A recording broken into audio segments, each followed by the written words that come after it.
네, 여러분 반갑습니다. 큐스타디 대학 미적분을 강의할 금태원 선생입니다. 자, 대학 미적분학이라고 하는 것은, 영어로 우리가 보통 calculus라고 하는데, 여러분 모든 대학 수학의 입문에 있어서 가장 기본이 되는 수학 중에 우리가 하나라고 볼 수 있답니다. 여러분들이 뭐 수학과를 지나간 학생은 말할 것도 없이 공대생 또는 여러분들 통계학과 또 상대를 갔을 경우에도 이 대학 미적분학은 필수 과목 중에 하나라고 볼 수 있겠죠. 그러니까 여러분들이 뭐 이 대학 미적분 그 원서 책을 보시면 알겠지만은 그 분량이 대단히 방대하답니다. 뭐 책마다 조금 차이 있긴 한데 무려 약 1600페이지 되는 엄청난 분량의 방대한 양을 담고 있답니다.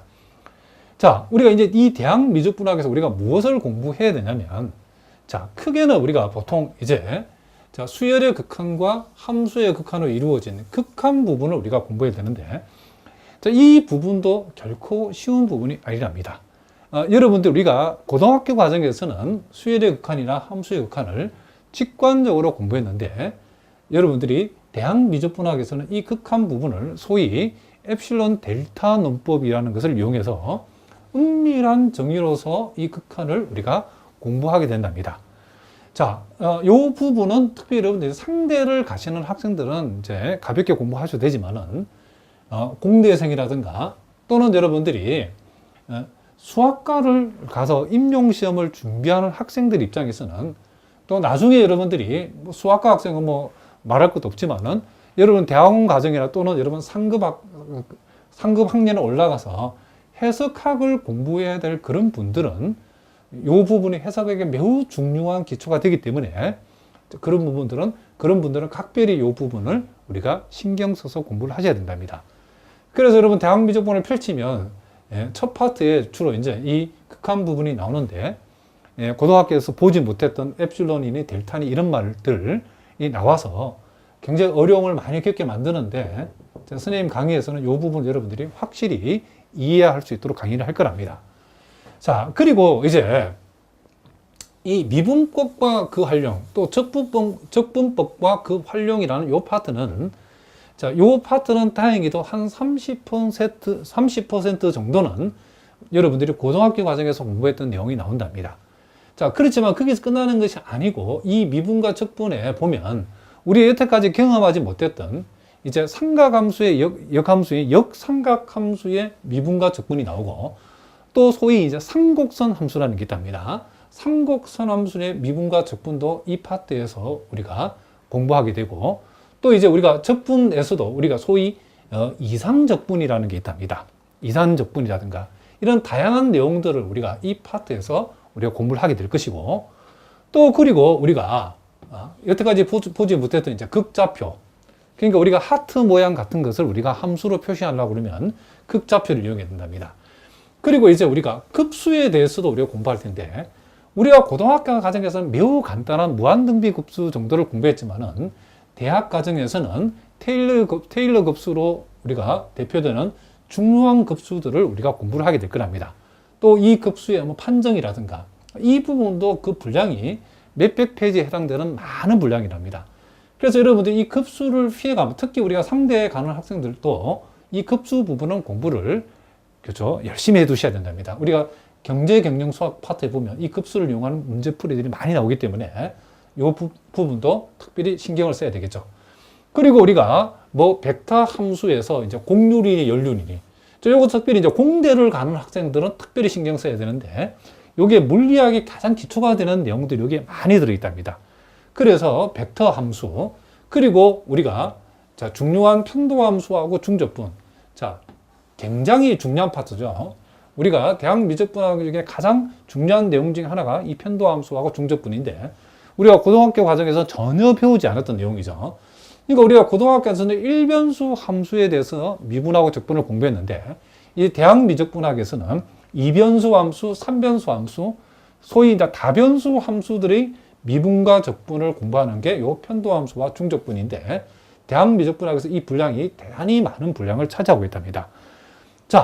그리고 이제 마지막 부분이 벡터 캘큘러스라고 하는 부분인데, 소위 이것은 여러분들이 공대를 지망하고, 뭘 수학과는 뭘 말할 것도 없지만은 공대를 가시는 분들은 요 벡터 캘큘러스 부분은 여러분이 앞으로 공부할 공업 수학에서 대단히 중요하답니다.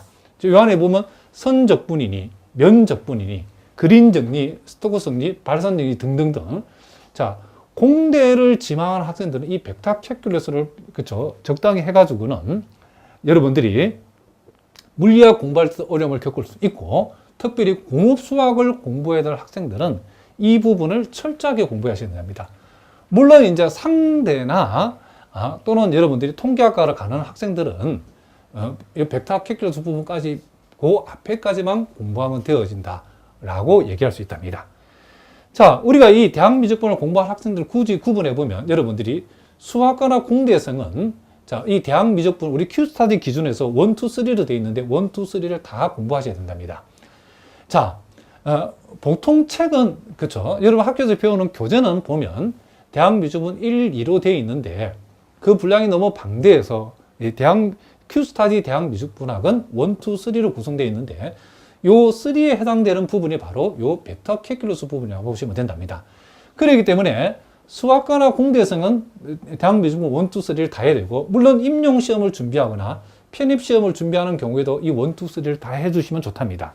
물론 여러분들이 편입시험을 준비하는 경우에는 여러분들이 우리 Q스타디 대학미적분학 수준의 공부를 꼭 다 할 필요가 있는가 이런 학생들이 많이 있는데, 여러분들이 편입시험만 친다고 끝나는 게 아니고 편입시험을 치고 어차피 여러분이 대학에 들어가게 되면 이와 같은 내용을 공부를 다 하셔야 된답니다.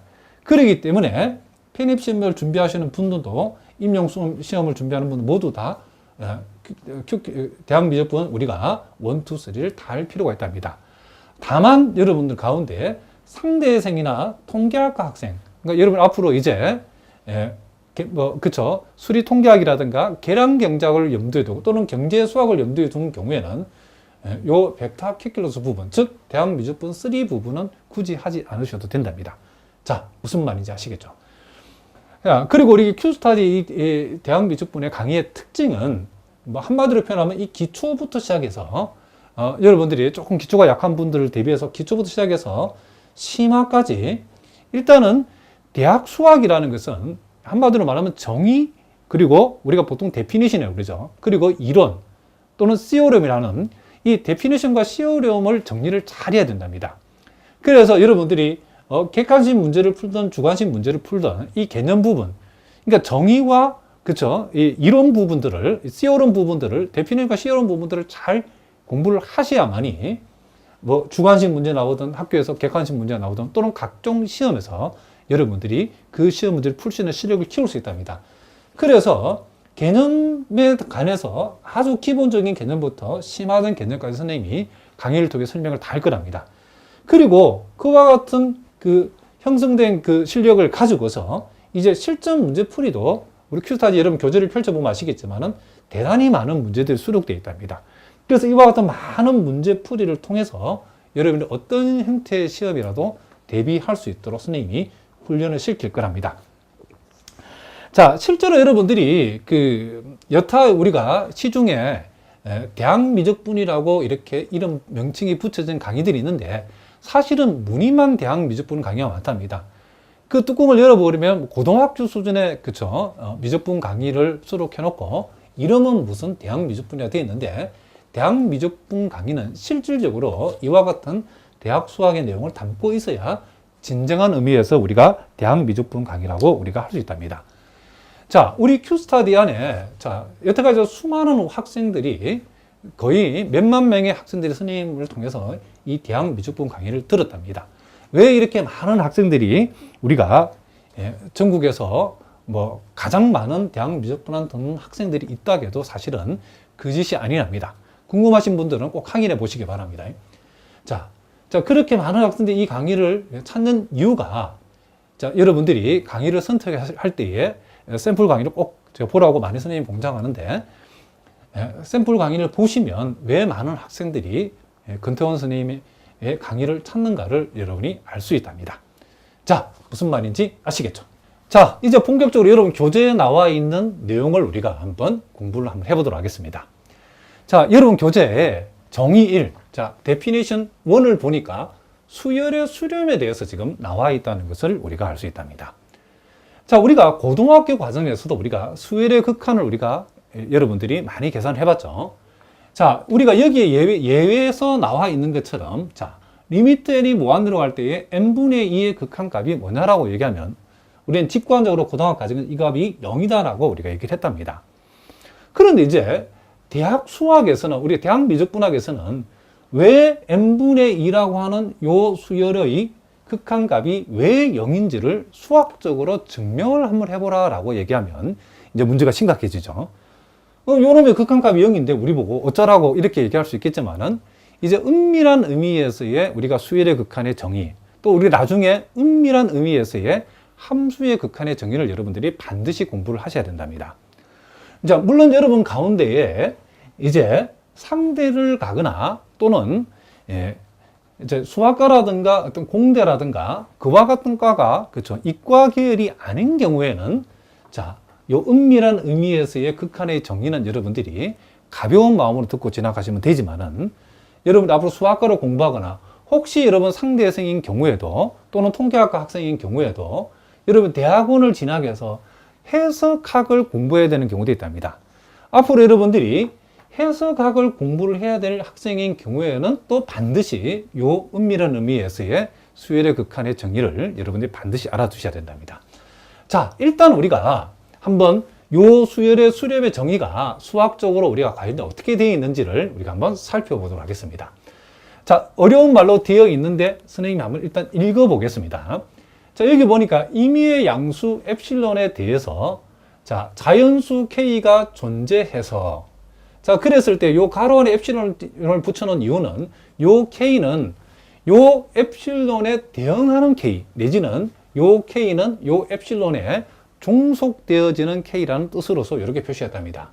어쨌든 엡실론 값은 임의의 양수값이고, 이와 같은 임의의 양수값에 대응하는 자연수 K 값이 존재해서, 자, n이 k보다 크거나 같다를 만족할 적에, 자, 요 n이라고 하는 것은 요 수열 입장에서는 항을 가리키는 거죠. 그러니까 n이 k보다 크거나 같다는 말은 이 수열의 항이 k번째 이상인 항일 때의 그런 뜻이랍니다. k번째 이상인 항일 때. 그리고 그 아래에 참고에 나와 있는 것처럼 이제, 자, 절대값에서 이와 같은 두 값을 뺐다는 말은 요 값과 요 값의 수직선상에서 이 두 값 내지는 두 점 사이의 거리를 얘기하는 거죠. 그러니까 절대치 xn-x라고 하는 것은 xn이라는 값하고 x라는 값하고의, 자, 내지는 xn과 x라는 이 두 점 사이의 거리가 엡실론보다 작다를 얘기한다. 이렇게 해석하면 된답니다. 그럼 이제 이게 수열이니까 이 수열의, 그러니까 k번째 이상이 되는 이 수열의 모든 항들이, 자, 요 x는 특정한 값이랍니다. 특정한 값 x하고의 거리가 엡실론보다 작다를 만족했을 때에 우리는 이 수열 xn이라 하는 것이 극한 x에 수렴한다라고 얘기하고, 우리가 알고 있는 대로 리미트 n이 무한 들어갈 때 xn의 극한값이 x라고 이렇게 표시하겠다는 거죠. 그러니까 xn의 극한값이 x라고 하는 것들의 수학적 정의를 이렇게 우리가 얘기했다는 거죠. 자, 우리가 한번 읽어보니까 사실은 이제 무슨 말인지 아직 느낌은 안 오죠. 그러면 구체적으로 요걸 우리가 조금 더 우리가 선생님이 해석적으로 적어놨는데 요 내용도 한번 읽어보고, 또 예를 통해서 요것이 요 수열의 수렴의 정의가 어떤 의미를 갖고 있는지를 우리가 예를 통해서 한번 살펴보도록 하겠습니다. 그러니까 여기에서 우리가 요 수열의 수렴의 정의의 우리가 의미는, 이 수열 xn이 극한 x에 수렴한다라고 하는 것은, 자, 여기 보니까, 자, x의 임의의 엡실론 근반 x 마이너스 엡실론 콤마 x 플러스 엡실론을 잡았을 때라고 했죠. 자, 일단 여기서 우리가 x의 엡실론 근방이 이제 무슨 말인지 살펴봅시다. x의 엡실론 근방이라는 것은 요 x라는 값을 기준해서 오른쪽으로 엡실론만큼 떨어진 범위, 또 왼쪽으로 엡실론만큼 떨어진 범위, 즉 x 플러스 엡실론과 x 마이너스 엡실론 요 간격, 요 바운다리를 우리는 요 x의 엡실론 근방이라고 얘기한답니다. 그러니까 지금 우리가 x의 임의의 엡실론 근방을 잡았을 때에, 적당한 자연수 K가 존재해서, 자, 이 K라고 하는 것은 이제 수열의 항을 표시한다겠죠. 그러니까 이 수열 XN 입장에서는, 자, N이 K보다 크거나 같다라고 하는 말은 이 수열의 항들 중에서 K번째 이전항을 뺀 나머지 모든 항, 그러니까 K번째 항, K 플러스 1번째 항, K 플러스 2번째 항, 이런 식으로 K번째 이상이 되는 모든 항들이 X의 엡실론 근방에 들어간다는 것을 의미한다. 자, 무슨 얘기냐면 요 X 값을 기준으로 해가지고 엡실론 근방을 만들었을 때 이 엡실론 근방 안에 요 수열의 항들이 요 엡실론 근방 안에 들어온다는 말은 X, 특정한 값 X하고 그 수열 사이의 거리가 요 엡실론보다 뭐다? 작다는 말하고 엡실론 근방 안에 들어온다는 말하고 어떤 말이다? 같은 말이라는 것을 우리가 알 수 있다는 거죠. 자, 무슨 말인지 아시겠죠? 자, 이렇게 선생님이 얘기했지만 아직 여러분 가운데에 아마 이게 한 30% 내지는 40%밖에 느낌이 안 올 거랍니다. 자, 좀 어려운 얘기이기 때문에 이제 구체적인 선생님이 요 예를 잡아가지고 왜 수학자들이 수열의 극한의 수렴의 정의를 이렇게 정의했는가, 이런 메커니즘으로 정의했는가를 자, 구체적인 예를 가져서 선생님이 여기서 한번 설명해 보도록 하겠습니다. 자, 일단 우리가 수열 xn이 n분의 2라고 이렇게 한번 둬보겠습니다. 그럼 우리가 직관적으로 요 n분의 2의 극한값은 우리가 0이라고 한다는 사실을 이미 우리 고등학교에서 알고 있답니다. 그럼 이제 이걸 이제 우리가 요 정의에 맞추어서 이제 우리가 자, 요 예를 가지고 이 수열의 수렴의 정의를 왜 이렇게 했는지를 요 예를 가지고 우리가 한번 살펴보도록 하겠습니다. 자, 일단 여러분 보다시피 이 수열에 n 대신 1 들어가면 요 첫 번째 항이죠. 자, 첫 번째 항은 보다시피 2가 나왔고, n 대신 2 들어가면 두 번째 항이죠. 두 번째 항 1이랍니다. 자, 세 번째 항은 3분의 2가 되겠죠. 네 번째 항은 자, 4분의 2니까 2분의 1이 되겠죠. 자, 다섯 번째 항은 5분의 2가 될 것이고, 요 0이라고 하는 것은 요 수열 xn의 극한이죠. 극한값이죠. 극한값이죠. 0. 자, 이 극한값을 우리가 편의상 x라고 표시했답니다. 자, 이렇게 우리가 표시를 해놓고, 자, 여기에서 이제 우리가 한번 하나씩 생각해 보는데, 자, 요 xn의 극한값이 0이라고 하는 것을 이제 요 틀 속에서 우리가 이해를 우리가 한번 해보자는 거죠. 자, 그러면 여러분들이 이제 첫 번째 항과 먼저 두 번째 항 사이에, 즉, 이 사이에 어떤 값을 잡아도 상관없는데 적당한 값 하나를 잡아가지고 그것을 우리가 엡실론 값으로 잡겠습니다. 자, 엡실론 값은 임의의 값이니까 어떤 값을 잡아도 상관없답니다. 그러면 요 둘 사이에 만약에 우리가 엡실론 값을 1.5라 잡았다 칩시다. 자, 그렇게 되면 엡실론 값을 우리가 1.5라고 잡았다라고 하면, 자, 요거는 요 수열은 지금 수렴하는 수열이기 때문에, 그쵸? 요 정의대로 하자라고 하면 적당한 값 K값이 존재해서 그 K값 이상이 되는 모든 항들은 특정한 값 X하고의 거리가 지금 엡실론보다 작아야 된다는 거죠. 그 말은 우리가 X의 엡실론 근방에 들어와야 된다는 거죠. 그럼 우리가 엡실론 값을 여기다 잡았다는 것은 X의 엡실론 근방의 오른쪽 부분이 이렇게 되는 거죠. 지금 여기에서 이쪽 부분 이제 왼쪽은 의미가 없으니까 오른쪽만 생각하겠습니다. 자, X의 엡실론 근방이 엡실론 값을 1.5로 잡았을 때는 대략적으로 이렇게 된다는 거죠. 그러면 보다시피 첫 번째 항을 빼고 두 번째 항부터는 몽땅 다 요 엡실론 근방 안에 다 들어가죠. 엡실론 근방에 들어간다는 말은 자, n이 2보다 크거나 같다. 즉, 두 번째 항부터는 자, 절대값 xn 빼기 x가 요 값이 엡실론이죠. 엡실론보다 작다라고 하는 말은 지금 엡실론 근방 안에 이 두 번째 항부터는 몽땅 다 요 엡실론 근방 안에 두 번째 항부터는 다 들어간다는 얘기죠. 이 말이 이런 뜻이라는 거죠. 그럼 이러면 생각해 봅시다. 우리는 지금 엡실론 값을 1.5로 잡았는데 여기 1.7로 잡아도 같은 말이죠. 1.1로 잡는다 해도 역시 K 값은 2죠. 1.01로 잡는다고 엡실론 값을 잡는다 하더라도 역시 K 이퀄 2라는 값이 존재하고 이 두 번째 이상인 모든 항들은 엡실론 근방에 들어오기 때문에 이 틀을 만족한다는 것을 알 수 있죠. 즉, 요 틀을 만족한다는 걸 알 수 있죠. 그럼 일단은 요 첫 번째하고 두 번째 항 사이에 있는 모든 값들은 지금 요 틀을 만족하고 있다는 것을 알 수 있죠.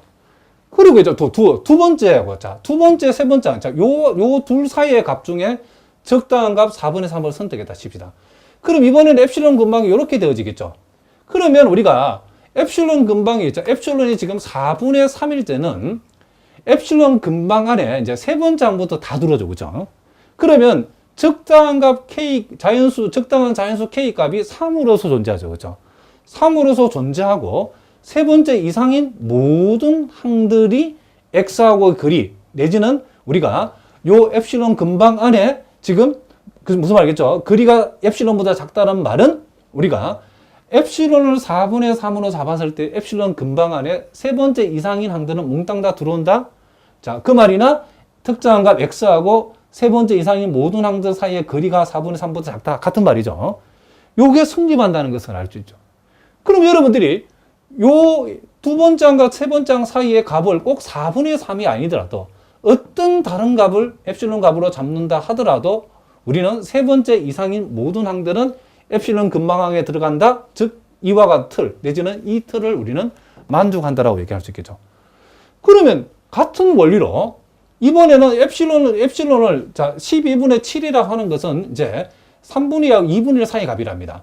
그럼 엡실론 근방을 이런 식으로 잡는다 했을 경우에는 네 번째 이상인 항들은 몽땅 다 엡실론 근방 안에 들어오기 때문에 이와 같은 엡실론 값에 대해서 이와 같은 부동식이 성립한다는 것은 무슨 말이겠죠? X의 엡실론 근방 안에 네 번째 이상인 모든 항들은 다 들어온다 그런 얘기죠. 자, 무슨 말이겠죠? 그럼 이런 식으로 계속 진행되다 보면 분명히 엡실론 값을 엄청나게 작은 값을 잡아보겠습니다. 1000만 분의 1을 잡았다 칩시다. 그러면 엡실론 값이 요 특정 값 X의 거의 그 근처에 딱 붙어 있겠죠. 어쨌든 아무리 요 엡실론 값을 우리가 작게 잡는다 하더라도 분명히 이와 같은 흐름에 의해서 적당한 자연수 K 값이 존재할 거고 그 적당한 자연수 K를 세모를 했을 때 세모 이상 번째 항이 되는 모든 항들은 세 번째 이상이 세모 번째 이상이 되는 모든 이 수열의 항들은 특정한 값 X 사이의 거리가 요 엡실론 값인 1000만 분의 1보다 작다라고 우리가 얘기할 수 있겠죠. 그럼 이런 식으로 계속 가다 보면 어떤 일이 벌어지죠? 결국 엡실론은 한없이 작아지고 있고 K 값은 항의 값들은 항들이 그렇죠. 엡실론 근방 안에 들어가는 최초의 항인 K 값들은 한없이 이런 값들은 커지겠죠. 커지는데 이 수열의 항들하고 특정한 값 X 사이의 거리, 그쵸? 그 거리는 요 엡실론 값이 엄청나게 작아지기 때문에 결국 XN하고 X는 거의 딱 붙어 있다라고. 이런 식으로 계속 나가면 이 수열 X에는 요 X라는 특정한 값이 한없이 가까워진다는 것을 우리가 얘기할 수 있다는 거죠. 자, 무슨 말이겠죠? 그러면 이와 같은 것들을 만족한다는 것은 결국 요 수열 XN의 극한값은 우리는 뭐다? 0이라고 얘기해도 크게 문제가 되지 않는다는 거죠. 실제로 그러면 우리가 이 X의 엡실론 근방을 잡아서 이와 같은, 그쵸? 메커니즘을 수학자들이 만들 적에 이 엡실론 값은 우리가 어떤 값을 잡아도 상관이 없죠. 그쵸? 무슨 말이겠죠? 어떤 수렴하는 수열을 우리가 살펴봤더니 엡실론 값을 어떤 값을 잡는다 하더라도 우리가 그 엡실론에 대응하는 적당한 K가 존재하고 그 N이 K보다 크거나 같다 할 때, 즉 수열의 항이 K번째 이상이 되는 모든 항에 대해서 무슨 말이겠죠? 특정한 값 X하고 K번째 이상이 되는 항들 사이의 간격이, 거리가 엡실론보다 작다를 우리가 만족시킬 수 있다는 것을 우리가 알 수 있다는 거죠. 그래서 수학자들이 이 수열의 수렴의 정의를 이런 식으로 했다는 거죠. 그러니까 지금 이 표현은 요 특정값 X의 엡실론 근방 안에 K번째 이상이 되는 모든 수열의 항들이 들어간다를 만족시키는 요 적당한 자연수 K 값이 존재했을 때에 우리는 이 수열 XN이 극한 X에 수렴한다라 얘기하고 그것을 우리가 알고 있는 대로 이렇게 표시한다는 거죠. 자, 무슨 말이겠죠? 아마도 여러분들이 선생님이 요 설명을 들었을 때에, 자, 보통 책에서는 이런 설명이 전혀 나오지 않기 때문에 여러분 선생님을 잘 들으셔야 된답니다. 자, 여러분들 한 60% 정도만 이해하면 된답니다. 이제 구체적인 문제를 통해서 조금 더 연습하면 이제 계속 좀 감이 오겠죠. 이게 쉬운 내용은 아니랍니다. 자, 그래서 우리가, 자, 요 부분을 봅시다. 그럼 결국 우리는 이제 우리가 임의의 양수 엡실론에 대해서 이 엡실론을 어떻게 잡는다 하더라도 x의 엡실론 근방에 들어가는 최초의 항, 우리 그걸 k번째 항이라고 그러죠. 이 k번째 항을 요 엡실론에 대응하는 k번째 항을 생각할 수 있었다는 거죠. 수렴하는 경우에. 그래서 우리가 다음과 같은 정의를 만들었다는 거죠. 우리는 임의의 양수 엡실론에 대해서 적당한 자연수 k 내지는 요 엡실론의 값에 대응하는 자연수 k 값이 존재해가지고 n이 k보다 크거나 같다일 때 이 수열이 k번째 이상인 항이라고 했을 때에 그와 같은 항과 x 사이의 특정과 x 사이의 거리가 엡실론보다를 작다를 만족하면 우리는 xn의 극한값이 x라고 우리는 얘기해 주겠다. 내지는 정의하겠다. 그런 얘기를 합니다. 자, 그러면 이제 우리가 예제 1번을 통해서 이제 실전적으로 연습을 한번 해보겠습니다. 자, 리미트 n이 무한대로 할 때 n분의 1의 극한값이 0이라는 사실을 증명 한번 해보라 그랬답니다. 자, 굉장히 황당하죠. 뭐 0인데 어쩌라고 이렇게 얘기할 수 있겠죠. 자, 어쨌든 우리가 이 증명할 적에 이제 요 틀을 이제 이용해서 우리가 이제 증명을 하자는 거죠. 자, 그러면 이제 우리가 먼저 정답을 듣기 전에 이런 문제는 먼저 여러분들 대략적인 스케치.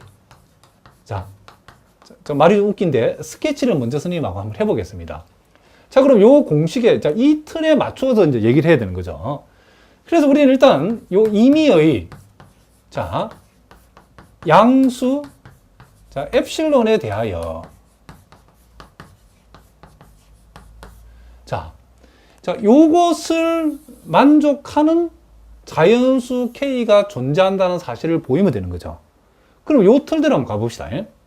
n이 K보다 크거나 같아일 때, 자, n이 K보다 크거나 같아일 때에, 자, 여기에서 이제 xn 빼기 x라고 하는 것은 이제 구체적으로 여기서 xn은 여기서 n분의 1이죠. n분의 1이고 요 x라는 특정한 값은 여기서는 0이죠. 그러니까 n분의 1 빼기 0이라고 하는 값. 자, 이것은 절대값 n이 자연수니까 결국 이렇게 n분의 1이 되는 거죠. 자, 이 값, 즉 이 값이 뭐보다 작다는 사실. 엡실론보다 작다를, 자, 요것을 만족하는, 자, 뭐가 존재한다? 그렇죠. 자연수 K가, 그렇죠. 요걸 만족하는 자연수 K가 존재함을 보이면 되죠. 그렇죠. 지금 우리가 증명해야 될 방향이 이렇게 되어진다는 거죠. 자, 무슨 말이겠죠? 그런데 이제 우리 이제 실전에서는 여러분들이 이제 구체적으로 이제 문제를 풀 적에 그러면 이 자연수 K를 우리가 어떤 자연수 K가 그쵸 존재하는지를 보여야 되는 것은 앞에서 얘기했지만 이 자연수 K라는 것이 요 엡실론에 종속된 값이라고 그랬죠. 그래 소위 이제 우리가 보통 말로 이 구체적으로 문제를 풀 때는 자연수 K하고 여러분 엡실론하고 엮어야 된답니다. 그럼 어떻게 엮느냐면 일단 이제 포인트가 여기죠. 요 부분 여러분 잘 보셔야죠. 요 부분을 우리가 해서 요걸 n에 관해서 한번 풀어보겠습니다. 양변을 역수치하면 n은 엡실론 분의 1보다 크다라고 하는 요런 포인트가 나오죠. 그죠? 자, 일단은 소위 이제 답안지를 쓸 필요 없고 여기서 여기까지는 우리가 스케치한 거랍니다. 그럼 이제 실제는 답을 적을 때는 어떻게 적냐면 이렇게 적는답니다. 자, 그러면 정의에 맞춰서 자, 임의의 양수 이제 이게 이제 본격적으로 답을 적는 거랍니다. 임의의 양수 엡실론에 대하여 자, 임의의 양수 엡실론에 대하여 우리가 자, 여기서 우리가 n이 엡실론분의 1보다 크다는 사실을 우리가 여기에서 우리가 스케치하는 과정에서 우리가 이미 이제 결과도 알아냈죠. 요 n 대신에 이제 k를 여기다 집어넣으면 됩니다. 자, 왜 집어넣는지를 여러분들이 이제 결과를 보면 다시 알 수 있답니다. 자, n이 엡실론분의 1보다 크다는 사실을 우리 여기서 이제 우리가 스케치 과정에서 확인했으면 요 n 대신에 k를 집어해가지고 K가 우리가 이제 적당한 자연수 K를 선택하는데 임의의 양수 엡실론에 대해서 우리는 엡실론 분의 1보다도 큰 K 요렇게 K가 엡실론 분의 1보다 큰 자연수 요 K를 우리가 그쵸 우리가 잡는다는 거죠. 이렇게 잡으면 자 그러면 이제 우리가 여기서 n이 K보다 크거나 같다일 때에 자 여기 보니까 어떤 이와 같은 엡실론에 종속되는 적당한 자연수 K가 존재해야 되는데, 그 우리가 K를 잡았을 때 뭐가 성립해야 되냐면 여기서 여기까지가 성립해야 된다는 거죠. 자, 그러면 n이 K보다 크거나 같아일 때에, 자, 그러면 여기서 우리가 K를 우리가 엡실론보다 1보다 큰 자연수 K 값을 잡았을 때에 이거는 자, n이 K보다 크거나 같다.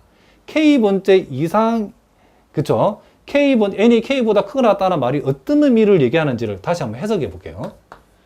자, 우리가 n이 K보다 크거나 같다 했는데, 우리는 여기서 K 값을, 자연수 K 값을 엡실론분의 1보다 크다를 잡은 거죠.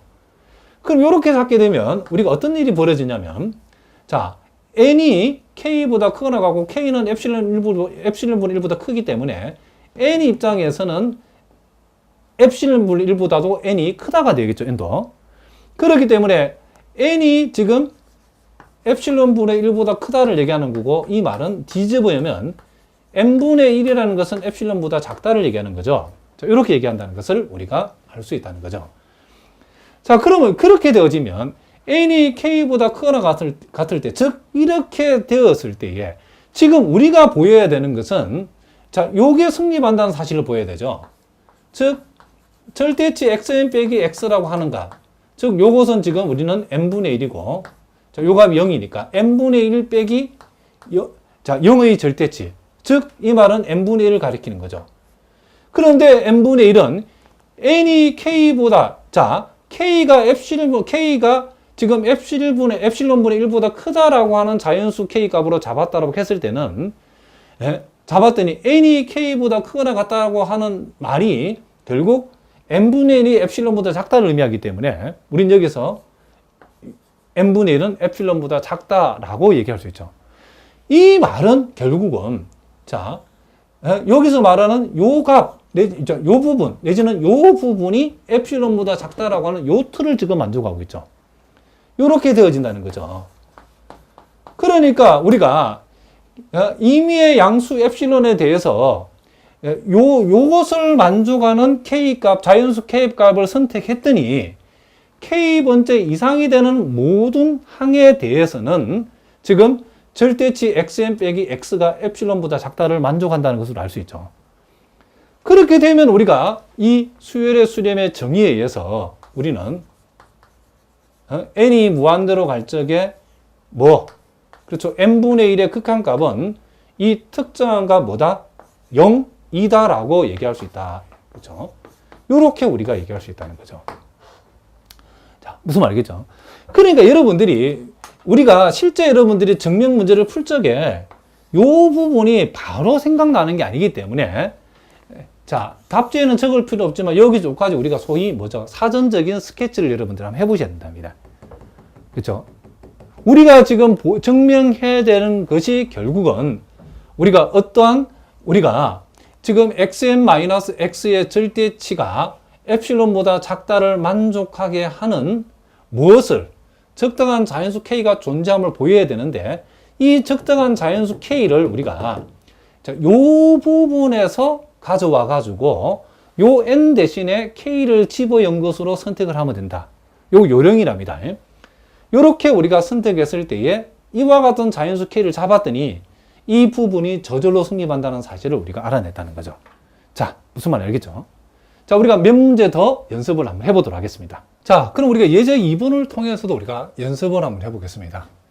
자, 여기 보니까 수열 n분의 2n 플러스 1의 극한이 2가 된다는 사실을 한번 보여봐라. 자, 요것도 우리가 간단하게 먼저 스케치를 먼저 한번 해보겠습니다. 자, 일단 우리가 임의의 양수,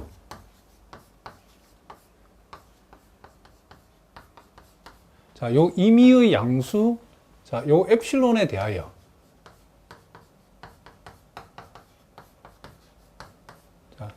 자, n이 k보다 크거나 같아일 때에, 자, n이 k보다 크거나 같아일 때에, 자, 우리가 지금 극한을 내고자 하는 xn에 해당되는 것이 요 n분의 2n 플러스 1이죠.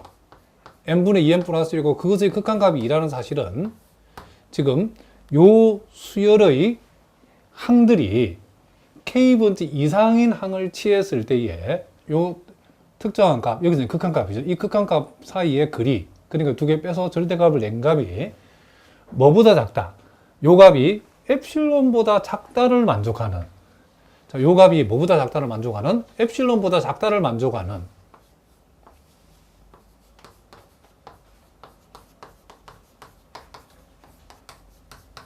우리가 적당한 자연수 요 K가 존재함을 우리가 보이면 되겠죠. 요게 지금 우리가 보여줄 내용이랍니다. 근데 우리가 그래서 이제 우리가 이 자연수 K를 어떻게 선택할 것인가라는 포인트는 요 부분을 우리가 n에 관해서 일단 풀어놓는 것이 요령이라고 그랬죠. 자, 그래서 우리는 요 부분을 우리가 다시 한번 적어보면, 우리가 n분의 2n이라는 것은 2와 같으니까 요 값에서 요걸 빼면 남는 것이, 자, 다시 한번 적어보겠습니다. 자, 요 부분은 n분의 2n은 2라고 할 수 있고, 자, n분의 1. 자, 2를 뺐으니까 결국 요것은 절대치 안에서 n분의 1만 남았다는 말은 결국 n분의 1이죠. 자, 요것이 지금 뭐다? 엡실론보다 작다. 자, 요 사실로부터 우리는 요걸 요 부분을 n에 관해서 풀면 n은 엡실론 분의 1보다 크다. 자, 요렇게 여기까지는 이제 우리가 답지에는 쓸 필요 없고, 우리가 전반적으로 우리가 전체적인 윤곽을 우리가 잡은 거라고 보시면 된답니다. 그럼 이제 실제 이제 답을 적을 때 이렇게 적으면 되겠죠. 자, 임의의, 자, 다시 한번. 자, 임의의 양수 엡실론에 대하여, 자, 여기에 대응하는, 요 엡실론에 대응하는 이제 우리는 자연수 K 값을 찾아야 되는데, 어떻게 우리가 자연수 K 값을 선택하냐면, 요 부분에서 요 n 대신에 K를 지부해서 우리는 자연수 K 값을 어떻게 선택하냐면, 엡실론 분의 1보다 더 큰, 그쵸? 요렇게 되는 자연수 K를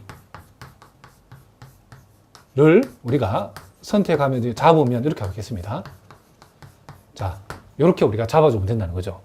그렇게 잡으면 우리는 n이 k보다 크거나 같다일 때에, n이 k보다 크거나 같다 할 때에 뭐가 성립해야 되냐면 요 사실이 성립한다는, 즉 요 놈에서 2를 뺀 그것의 절대값이 엡실론보다 작다를 보여야 되는 거죠. 자, 그럼 여기서 이제 그걸 확실하기 위해서 n이 k보다 크거나 같다는 말을 우리가 다시 풀어 적어보면, n이 k보다 크거나 같다라고 했는데 우리는 여기서 k라는 것을 엡실론분의 1보다 큰 값으로 잡았기 때문에 결국 n이 엡실론분의 1보다 크다는 말이고, n이 엡실론분의 1보다 크다는 말은 n분의 1이라는 것은 역수치하면 엡실론보다 작다를 얘기하는 거죠. 그러면 n이 k보다 크거나 같다라고 했을 때에 지금 우리가 보여야 되는 것은, 즉 n분의 2n 플러스 1에서 2를 뺀 요 절대값이 엡실론보다 작다는 것을 보여줘. 그런데 요 값은 결국 뭐보다 n분의 1과 n분의 1이라고 했죠. 그런데 n분의 1이 엡실론보다 작다. n이 k보다 크거나 같다는 말은 n분의 1이 엡실론보다 작다는 얘기죠. k를 2와 같은 값으로 취했을 때는 요 범위를, 요 조건을 만족하는 자연수 k를 선택했다는 말이기 때문에, 무슨 말이겠죠? 요 사실은 여기에서 n이 k보다 크거나 같다 해서 결국 n분의 1이 엡실론보다 작다를 얘기하는 거기 때문에 요렇게 성립한다는 것을 우리가 알 수 있다는 거죠.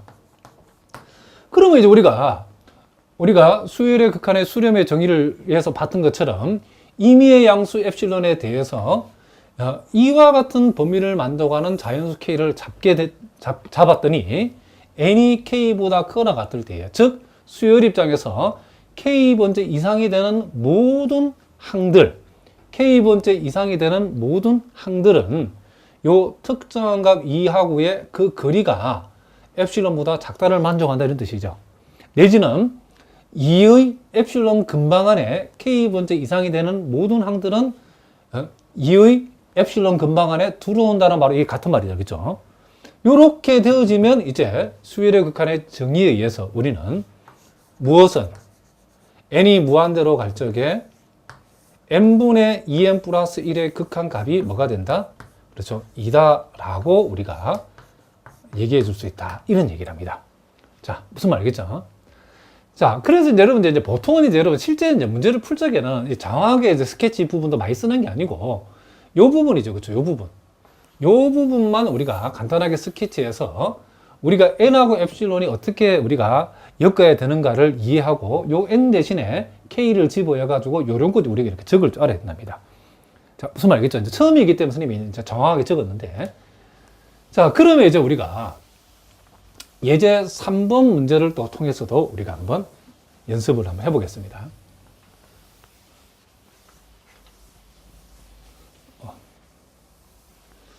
자, 서두에서도 얘기했지만 여러분 가운데에 자, 상대나 무슨 통계학과 학생으로서 요 강의를 듣는 분들은 요 은밀한 의미에서의 이 극한의 정의를 너무 그 깊이 안 파줬다고, 아, 대략적으로 한 이 정도, 아, 그런 흐름이구나 정도만 아시면 되고, 반면에 혹시 여러분 상대 학생이라도 앞으로 대학원 가서 해석학을 공부할 분들은, 공부를 해야 되는 그런 관련 과에 있는 분들은 요 부분을 잘 해야 되고, 물론 여러분 가운데 수학과 같은 경우는 그쵸, 임용 시험을 대비하거나 수학과 학생인 경우에는 정말 이 부분을 정말 열심히 하셔야 된다. 매우 중요한 내용이랍니다. 근데 공대생의 경우에도 그쵸, 너무 깊이 들어가지 말고 어느 정도 선에서 여러분들이 이해하는 정도로 지나가셔도 된답니다. 자, 어쨌든 우리가 예제 3번 문제도 보겠습니다. 자, 이번에는 요 수열의 극한값이 0이 된다는 사실을 한번 이제 보여봐라 그랬답니다. 자, 요거도 우리가 일단은 이제 머릿속에서 이제 적당히 우리가 이제 스케치를 한번 해보겠습니다. 자, 우리가 결국 보여야 되는 것은 이제 임의의 양수 엡실론에 대해서 적당한 그쵸 자연수 k 값이 존재한다는 사실을 보여야 되는데, 어떤 자연수냐면 n이 k보다 크거나 같아일 때에 요 놈에서 요 0을 뺀 값의 절대값이 엡실론보다 작다를 만족하는 그와 같은 우리가 k 값을 잡아내야 되는 거죠. 자, 그래서 일단은 우리는 여기에서 자, 수열의 항에 해당되는 n분의 2 플러스 마이너스 1의 몇 승? n승이죠. 요 놈에서 우리가 0을 뺀 절대값이 자, 엡실론보다 작다는데 요걸 조금 정리해서 한번 적어 보겠습니다. 자, 우리가 요걸 요렇게 적게 되면 요것은 확실히 요렇게 적을 수 있겠죠. 요거는 n분의 3보다는 작거나 같다는 사실을 우리가 확실히 알 수 있죠. 자, 왜냐하면 n이 홀수일 때는 요게 n분의 1이 되고 n이 짝수일 때는 이게 n분의 3이기 때문에 요 절대치 안의 값은 확실히 n분의 3보다 작거나 같으면 확실하죠. 그러면 우리는 자, 여기에서 요걸 뺀 값이 n분의 3보다 작거나 같은데 요 n분의 3보다 작거나 같은 것이 뭐보다 작다? 엡실론보다 작다는 사실을 만족하도록 n과 엡실론을 엮으면 되죠. 지금 우리가 포인트는 요 놈에서 특정한 값이 0을, 극한값 0을 뺀 값의 절대치가 우리는 뭐보다 작다? 엡실론보다 작다는 사실을 우리가 보여야 될 거니까. 그럼 여기에서 이제 우리는 요 부분을 우리가 n에 관해서 풀어준다겠죠. 그러니까 양변에 역수치하면 이렇게 되어지고, 그럼 요것을 우리가 양변에 또 3을 곱하면 결국 n은 엡실론물의 3보다 크다라는 요 사실을 우리가 힌트를 알아냈죠. 자, 그러면 이제 본격적으로 답을 한번 적어보겠습니다. 임의의 자, 역시 양수 자, 엡실론에 대하여 자, 우리가 이제 어떤 k를 선택해, 자연수 k를 선택해야 되냐면 요 n 대신에 k를 집어해 가지고 엡실론분의 3보다도 큰 자, 큰 자연수 k를 자, 잡으면 자, n이 k보다 크거나 같다일 때에 자, 요게 이제 어떤 의미인지를 우리 다시 한번 풀어서 한번 적어 보겠습니다. 자, 우리가 k 값을 엡실론분의 3보다 큰 값으로 k 값을 우리가 자연수 k 값을 잡았다라고 하면 자, n이 지금 k보다 크거나 같은데 k 값을 엡실론분의 3보다 큰 값으로 잡았다는 말은 n 입장에서는 자, 요 부분을 우리가 엡실론에 관해서 풀면 양변을 역수를 취하고 그리고 양변에 우리가 3을 곱해버리면 결국 n분의 3은 엡실론보다 작다라고 하는 말이 요 말 속에 포함되어 있는 거죠. 무슨 말이겠죠? 그러면 n이 k보다 크거나 같을 때에 우리가 지금 증명하고자 하는 것은 자, 절대치 n분의 2 플러스 마이너스 1의 n승에서 0을 뺀 거. 자, 요 값이 지금 엡실론보다 작다임을 확인시켜줘야죠.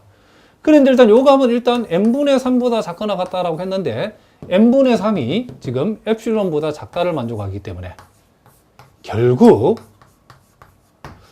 임의의 양수 엡실론에 대해서 k 값을 엡실론분의 3보다 큰 자연수 값으로 선택을 했더니 n이 k보다 크거나 같을 때에 요 값에서 0을 뺀 절대값이 엡실론보다 작다를 만족시켰죠. 그럼 우리가 수열의 수렴 내지는 수열의 극한의 수렴의 정의에 의해서 우리는 리미트 n이 무한대로 갈 적에 n분의 2 플러스 마이너스 1의 n승의 극한값이 뭐가 된다? 0이라는 사실을 보인 셈이다. 이런 얘기를 합니다. 자, 무슨 말인지 아시겠죠?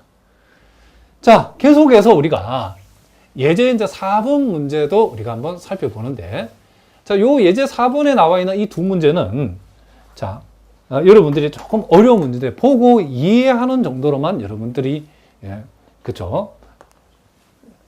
처음부터 안 보고 뭐 바로 풀 수 있다. 이 정도는 아닙니다. 매우 어려운 문제인데, 자, 요 문제는 이제 선생님이 풀어준 풀이를 보고 이해하는 정도만 되면 좋겠다. 이런 얘기를 합니다.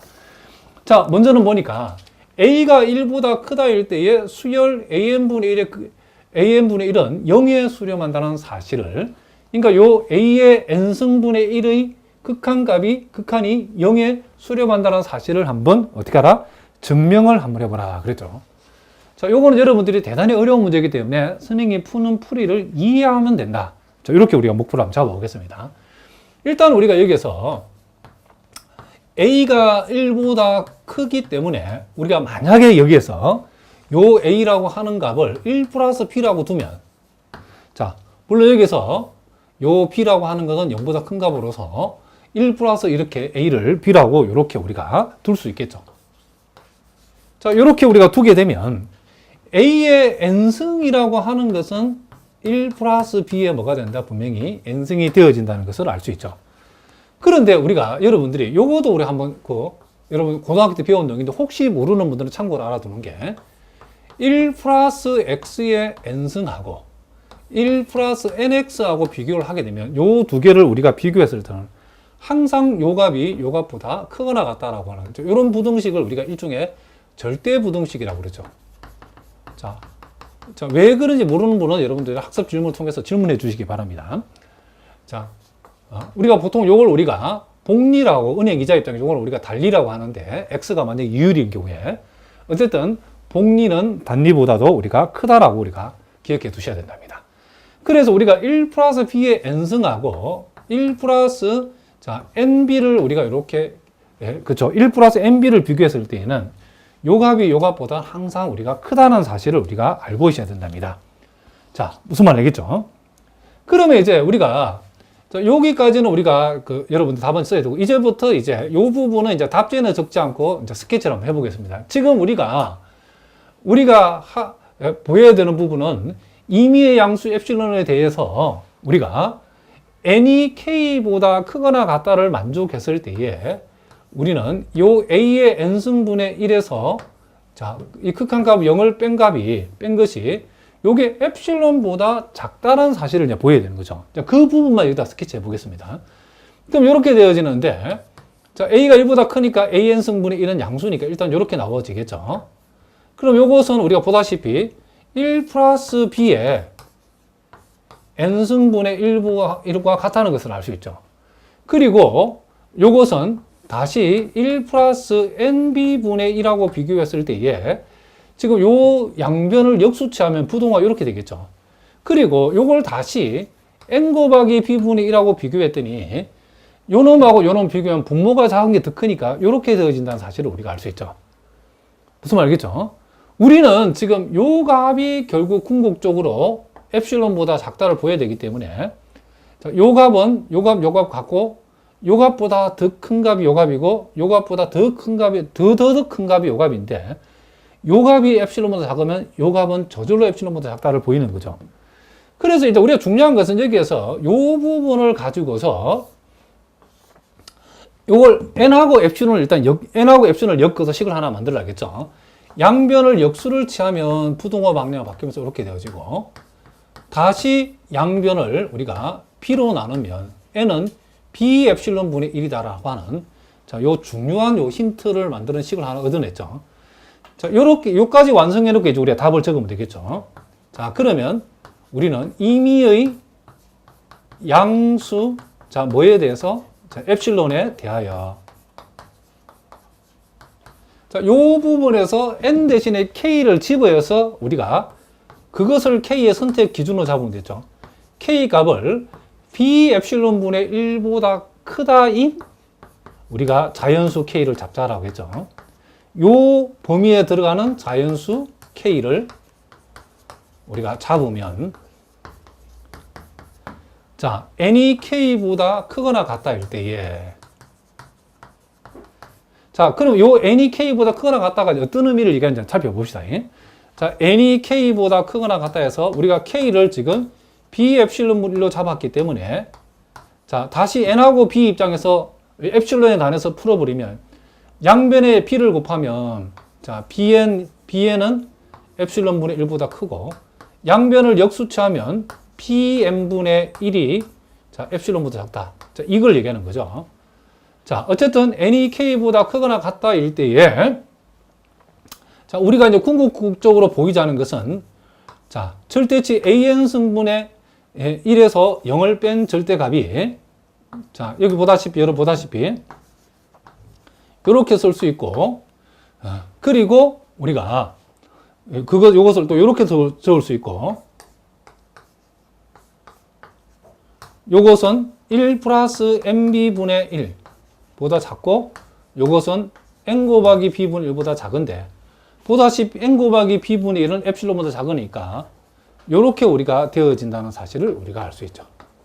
그러면 결국 우리가 자, a가 1보다 크다 이 때문에 a를 1 플러스 b로 잡고, 우리가 거기서 이와 같은 식을 얻어내고, 결국 이제 임의의 양수 엡실론에 대해서 k를 이와 같은 범위에 해당되는 자연수 k 값으로 잡았더니, n이 k보다 크거나 같다일 때, 자, 그 말은 이것을 의미하고, 요 전제에 의해서 우리는 요 xn, 수열 xn에 해당되는 요 부분에서 0을 뺀 값의 절대값이 엡실론보다 작다는 사실을 만족했다.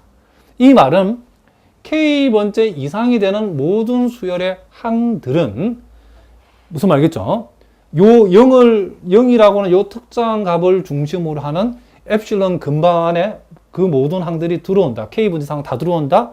내지는 k번째 이상이 되는 모든 항들은 0하고의 거리가 엡실론보다 작다를 만족한다. 뭐 그런 뜻이라겠죠.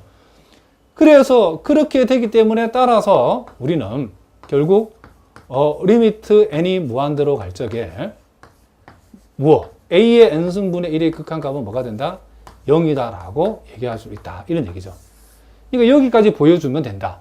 그러니까 이 부분은 여러분들이 이제 답지에는 적을 필요 없고, 우리가 연습지에서 우리가 적어서 확인하는 거고, 답안 작성할 때는 여기서부터 여기서 이렇게 해서 이렇게 적어주면 된다. 이런 얘기죠. 자, 무슨 말 알겠죠? 자, 계속해서 우리가 또 요 두 번째 문제도 우리가 한번 다뤄보겠습니다.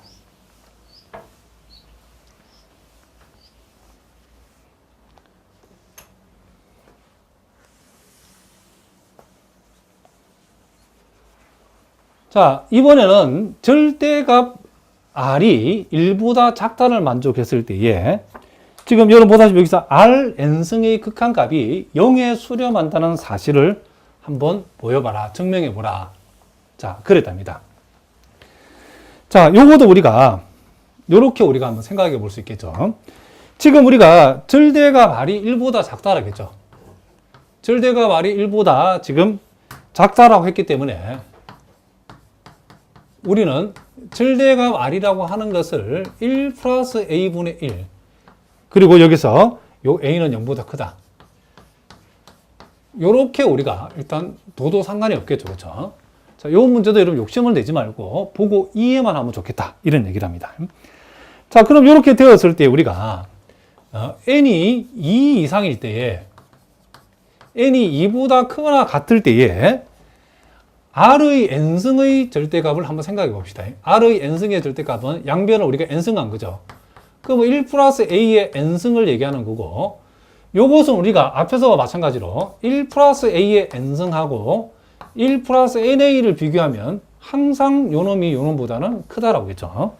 그렇기 때문에 요 양변을 역수치했다라고 생각하면 1 플러스 na분의 1 하고 비교하면 이렇게 되어지죠. 그럼 요것은 다시 na분의 1보다 작다가 되어지고, 자, 무슨 말이겠죠? 자, 그리고 우리는 여기에서 지금 우리가 필요한 것은 여기서 지금 엡실론분의, 그쵸, 엡실론보다 요걸 작다라고 하는 것을 우리가 이제 확인하려고 합니다. 자, 한 번 더 적어 보겠습니다. 일단 요까지만 확인해 놓고, 그러면 지금 우리가 지금 확인해야 되는 건 뭐냐면 Rn승의 극한값이 0에 수렴하는 사실을 보이는 거기 때문에 요걸 요렇게 적을 수 있고, 요거는 곧, 그쵸, 쭉 와가지고 결국 뭐보다 작다? na분의 1보다 작다가 되기 때문에 여기에서 우리가 이제 엡실론보다 요놈을 작다라고 하는 거, 요걸 우리가 생각할 수 있겠죠. 자, 그러면 우리가 요 부분에서 우리는 뭘 끊어낼 수 있냐면 양변을 역수치하면 이렇게 되어지고, 다시 양변을 a로 나누어 버리면, 자, n은 a 엡실론분의 1보다 크다라는 요 중요한 힌트를 얻어낼 수 있겠죠. 자, 그러면 여기 이제 답을 적어 보겠습니다. 똑같이 임의의 우리가 양수 요 엡실론에 대하여, 자, 요 부분에서 우리가 요 n 자리에 k를 넣어서 k는 a 엡실론분의 1보다 크다를 만족하는 자연수 k를 잡으면 되죠. 자, 자연수 k를 이렇게 우리가 잡으면, 자, n이 k보다 크거나 같다일 때에, 자, 요 말이 의미하는 말은, 자, 이런 말이죠.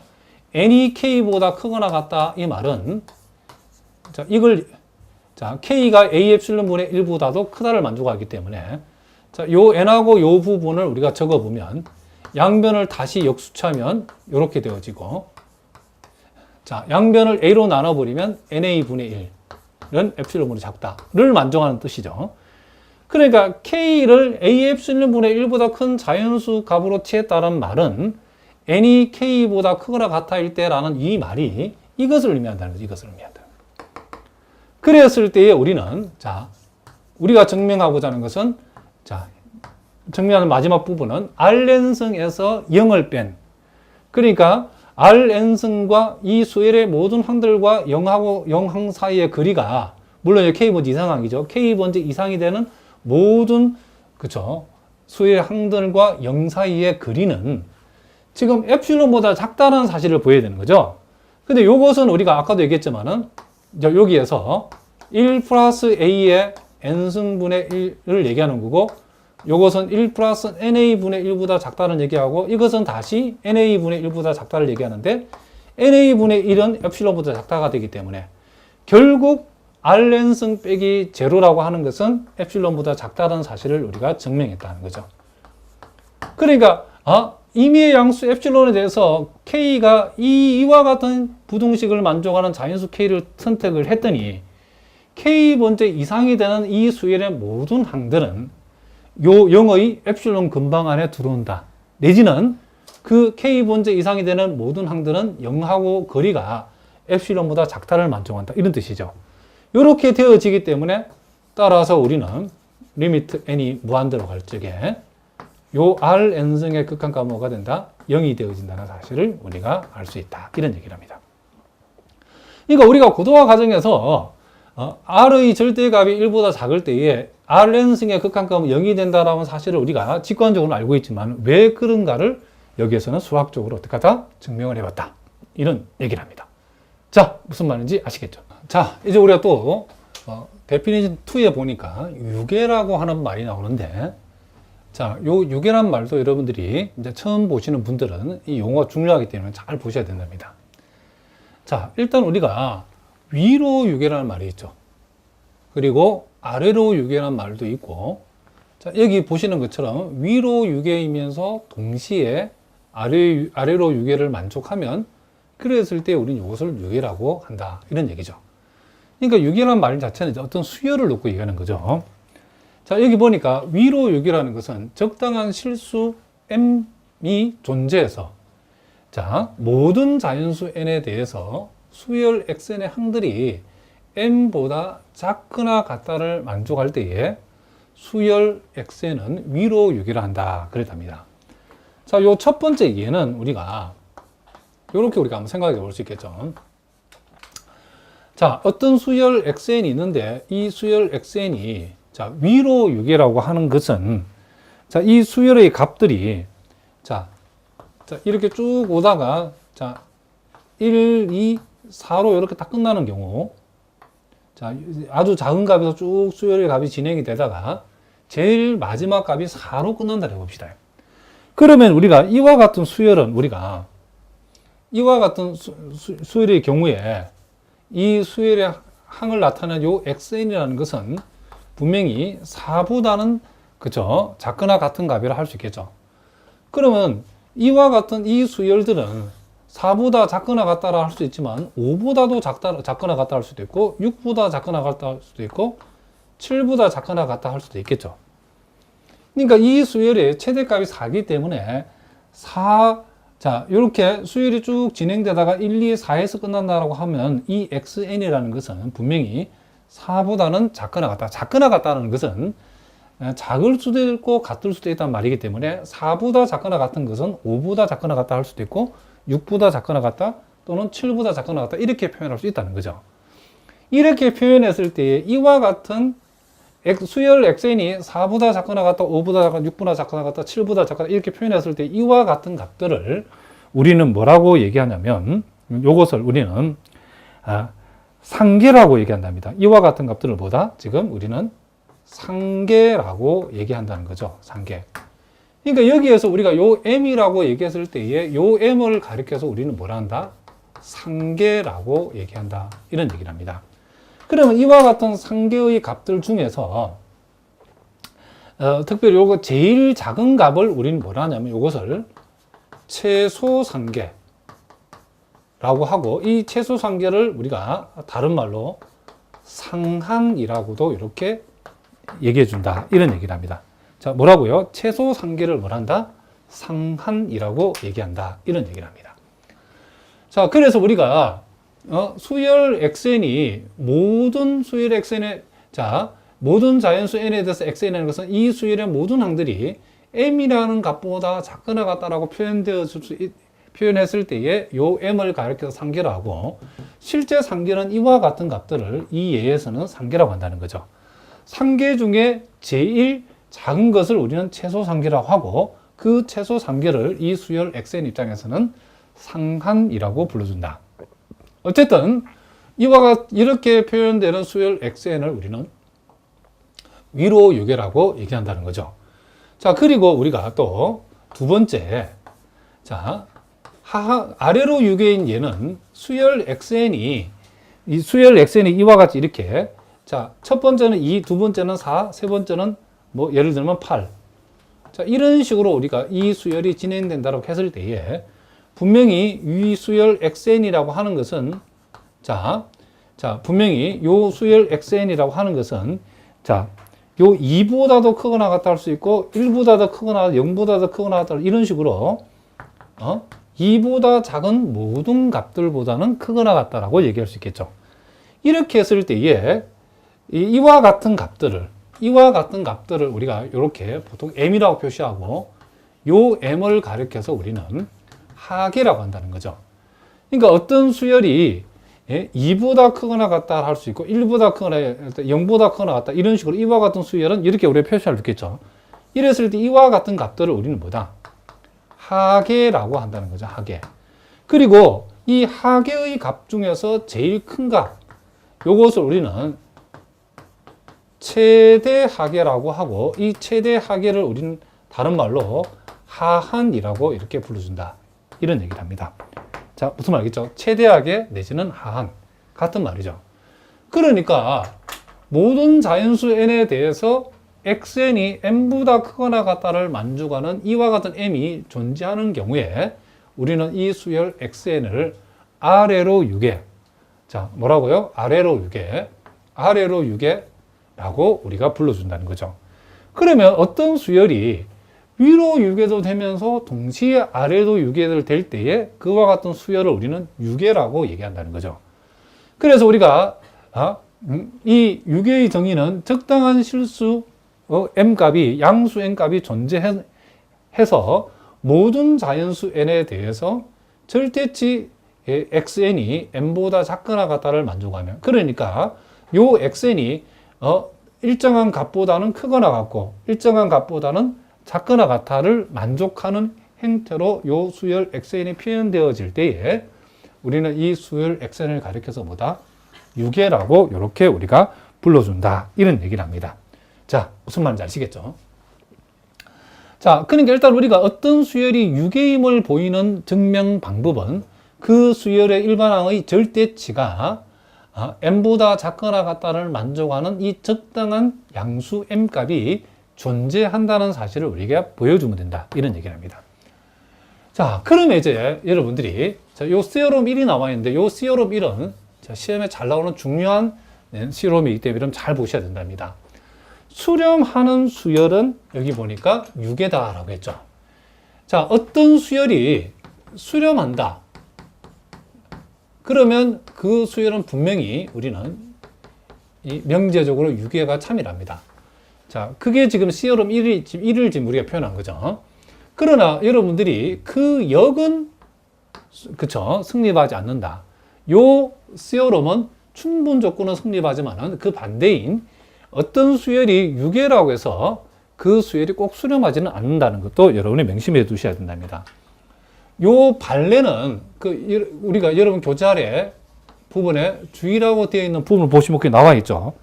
그러니까 예를 들어서 우리가 x의 n승이 마이너스 1의 n승인 경우에, 자, 이렇게 되어지면 분명히 xn은 1과 마이너스 1을 값을 취하기 때문에 xn의 값은 마이너스 1보다 크거나 같고 1보다 작다. 즉 절대치 xn이 1보다 작거나 같다라고 이렇게 표현할 수 있죠. 그러면 요 사실은 보니까 지금 이 수열 xn은 따라서 뭐다? 유계임이 틀림없죠. 자, 그러나 이게 이 수열이 유계이지만은 우리가 요 수열 xn은 수렴하지는 않죠.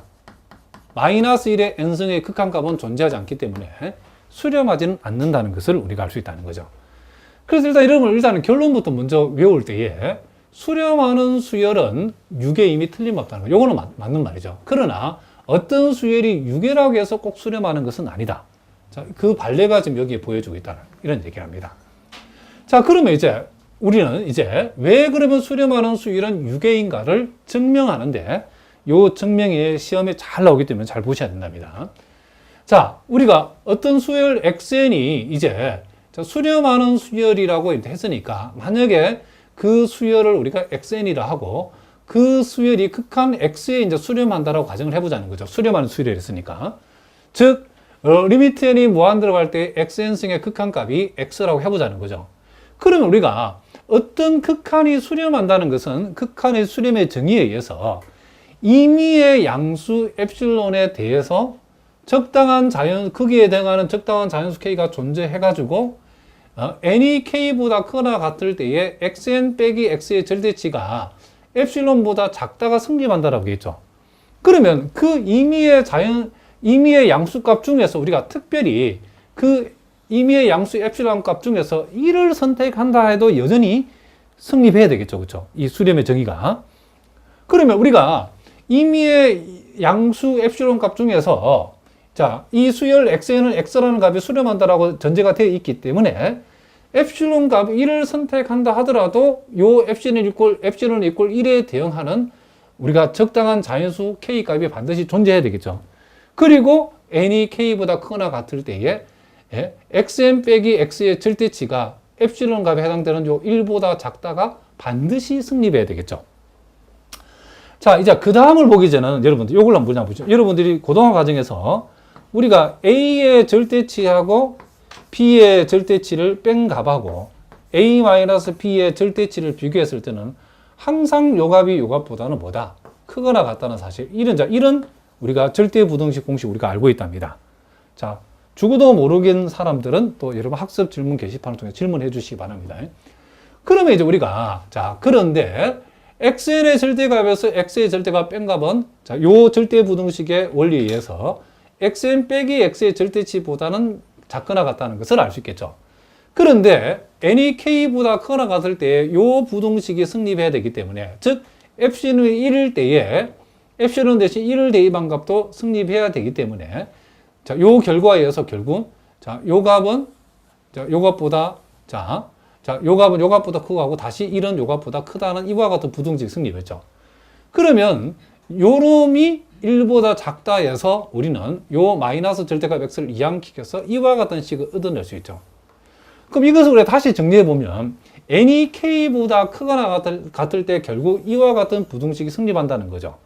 즉 n이 k보다 크거나 같을 때에 절대치 x의 n승은 절대치 x 플러스 1보다 작다라고 하는 이 부등식이 성립한다는 거죠. 자, 그런데 여기에서 우리가 m이라고 하는 값을, 자, 요 max라는 표시는 여기에 들어있는 값들 중에서 제일 큰 값이다, 그런 뜻이랍니다. 자, 요 라지 m이라고 하는 요 값을 이와 같은 값들 중에 최대치를 우리는 라지 m이라 했다는 거죠. 그러면 이 라지 m 이제 구체적으로 봅시다. 뭔지. 이 보니까 요 주어진 수열에 1항부터 k-1번째 항까지의 절대치들하고, 자, 여기서까지는 1항부터 k-1번째 항까지 절대치죠. 그럼 요거는 뭐냐면, 자, 요거는 봅시다. 자, 여기서 n이 k보다 크거나 같다는 것은 이 수열에 있어서 k번째 이상이 되는 항들을 나타내는 거죠. 자, 요 말이 전제됐다는 것은. 그러면 이 수열 xn에서 k번째 이상이 되는 항들의 절대치들은 항상 절대값 x 플러스 1보다 작다라고 했죠. 무슨 말이겠죠? 그러면 요 값은 뭘 얘기하는 거죠? 요 값은 지금, 자, k번째, 자, 이상인, 그쵸? 모든 항들의 절대치보다 큰 값이죠. 그죠? 그 큰 값이 바로 요 절대치 x 플러스 1이라는 거죠. 자, 요 말이 무슨 말인지 아시겠죠? 요 n이 k보다 크거나 같다라고 됐다는 것은, 자, 요 수열의 항들 중에서 k번째 이상이 되는 모든 항들의 절대치들이 요것보다는 작다 했으니까 요 값은 k번째 이상인 모든 항들의 절대치보다 큰 값이죠. 그리고 요거는 1항부터 k-1번째 항까지의 절대치죠. 그럼 한번 생각해 보자는 거죠. 그러면 이와 같은 값 중에 제일 큰 값을 선택을 했다. 자, 제일 큰 값을 선택했다 칩시다. 그러면 예를 들면, 자, 이와 같은 값 중에 실제로 만약 이 값이 제일 크다라고 하면, 그럼 이 값은 1항부터 k-1번째 항까지 모든 항들의 절대치보다 큰 값이라는 얘기죠. 요 값이 여기 선택된다는 것은. 무슨 말이겠죠? 그런데 얘는 원래 그 나머지 모든 항들의 절대치보다 큰 값이니까 이 수열 전체에서 제일 큰 값이죠. 그죠? 이 수열 전체의 절대치 값 중에서 제일 큰 값이죠. 그러면 모든 자연수 n에 대해서 이게 성립하겠죠. 또 만약에 요 m 값이, 자, 이 값들 중에서 만약 예를 들어 요 놈이 제일 큰 값이다 생각해 봅시다. 그럼 요 놈이 제일 큰 값이면 이 두 번째 항이 얘를 제일 크다. 그러면 이 두 번째 항은 1항부터 k-1번째 항들의 절대치보다도 이 두 번째 항의 절대치가 더 크고, 또 요 값보다 더 크다는 것은 나머지 모든 항들의 절대값보다 얘가 더 큰데 그것보다도 얘가 더 크다는 말은 얘가, 그쵸? 이 수열 xn의 모든 절대값의, 그쵸? 절대치들의 값들보다도 얘가 제일 크다는 얘기죠. 그쵸? 어쨌든 이와 같은 원소들의 모임에서 최대치를 선택하게 되면 그것은 이 수열 xn의 모든 절대치보다도 요 m이 더 큰 값이라는 것을 알 수 있죠. 무슨 말 알겠죠? 그러면 우리가 결과적으로 따라서 절대치, 이 수열 xn의 절대치가 n보다 작거나 같다를 만족한다는 거죠. 그러면 유계의 정의에 의해서 지금 모든 수열의 절대값이 n보다 작거나 같다를 만족한 이와 같은 m이 존재한다는 것은 결국 유괴의 정의에서 이 수열 xn은 뭐가 된다? 유괴가 되어진다는 것을 우리가 알 수 있다. 이런 얘기죠. 자, 무슨 말인지 아시겠죠? 자, 이제 마지막으로 예제 5번 문제를 통해서 우리가 배웠던 세오롬을 확인해 보겠습니다. 자, 수열 xn이 n 플러스 2분의 2n 플러스 5라고 했을 때에 자, 이 수열이 유괴임을 어떻게 해라? 한번 증명을 한번 해보라. 그랬답니다. 자, 요 수열이 유괴임을 증명하려고 하면 일단 요 수열이 일단 이 수열의 극한이 우리가 수렴함을 보이고 자, 그리고 그 다음에 이제 수렴하는 수열은 유괴다는 사실을 우리가 보이면 된답니다. 자, 우리가 이제 직관적으로 봤을 때, n이 무한대로 봤을 때에, 요게 이제 무한대분의 무한대니까, 요 놈의 극한값이 2라는 것은 이미 우리가 고등학교 배운 내용대로 알고 있답니다. 자, 그러면 이제, 그러면 여기 이제 증명 문제니까, 요 xn의 극한이, 자, 이 극한값이 요 2가 된다. 즉, xn이 극한 2에 수렴한다는 사실을 이제 우리가 수학적으로 이제 보여야 되겠죠. 그렇게 보이기 위해서는 이제 우리가 요 부분을 일단 우리가 먼저 스케치를 해봐야 되겠죠.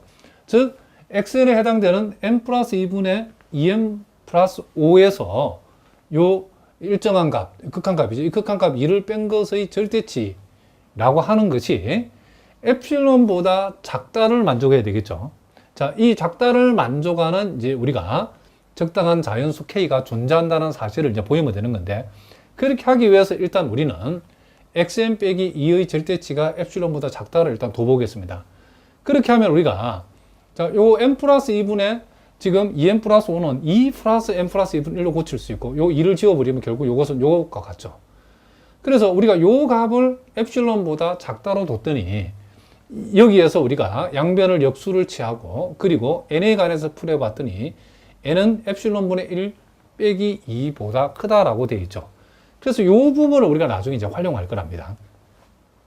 자, 그러면 이제 구체적으로 적어보면 임의의 양수 엡실론에 대해서 우리가 요 n 대신에 k 값을 집어해서 k가 엡실론분의 1 빼기 2보다 크다를 만족하는 우리가 자연수 k 값을 우리가 잡아봤더니 자, n이 k보다 크거나 같아일 때에 자, 그럼 이 말이 의미하는 바가 n이 k보다 크거나 같다는 말은 k가 지금 이만큼보다 크기 때문에 결국 n이 이만큼보다 크다는 말이고 요 마이너스 1을 이항시키면 n 플러스 2가 엡실론분의 1보다 크다는 말이고 양변을 역수치했더니 n 플러스 2분의 1이 엡실론보다 작다라고 하는 것.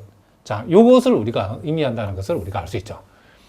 그렇게 했을 때에 자, 결국 n이 k보다 크거나 같다일 때에 우리가 이것을 만족하는 적당한 자연수 k를 잡아봤더니 xn 빼기 2의 절대값, 즉 n 플러스 2분의 2n 플러스 5 빼기 2라고 하는 것이 여기에서 지금 n 플러스 2분의 1이라겠죠.